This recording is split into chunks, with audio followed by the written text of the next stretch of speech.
Morning. तर रात्री ना जिरं मी भिजायला टाकायचं विसरले होते, त्यामुळे म्हटलं की आता कोमट पाणीच प्यावं, ते पण चांगलं असतं शरीरासाठी. आज नाश्त्याला चपाती भाजी नाही आहे तर मोमोज आहेत. मला खूप आवडतात मोमोज आणि कोणाला कोणाला आवडतात मोमोज हे मला कमेंटमध्ये सांगा आणि कुठले आवडतात ते पण. त्यानंतर मी सगळे मोमोज एका भांड्यात काढले आणि ते स्टीम व्हायला ठेवले. मी खरं तर इडलीचं भांडं वापरणार होते, पण ते जरा धुवायला जास्त कष्ट लागणार होते म्हणून असंच केलं. त्यासोबत सॉस पण आला होता. मी मोमोज घेतलं, डिप केलं त्या सॉसमध्ये.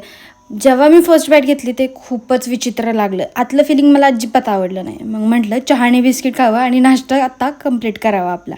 त्यानंतर आज काय निकाल लागणार होता, त्यामुळे आज सगळे बातम्याच बघत होते, म्हणून मी आले माझं यूट्यूब चॅनल बघायला. तर गाईज, माझ्या यूट्यूब चॅनलला खूप जणांनी सबस्क्राईबच केलं नाही आहे, तर नक्की जा आणि सबस्क्राईब करा, कारण का आता मोठे व्लॉग पण मी टाकणार आहे यूट्यूबवरती लवकरच. त्यानंतर मी मूव्ही बघत बसले होते आणि त्या दिवशी मी पुण्याला गेलते ना, त्या दिवशी मी हे ॲप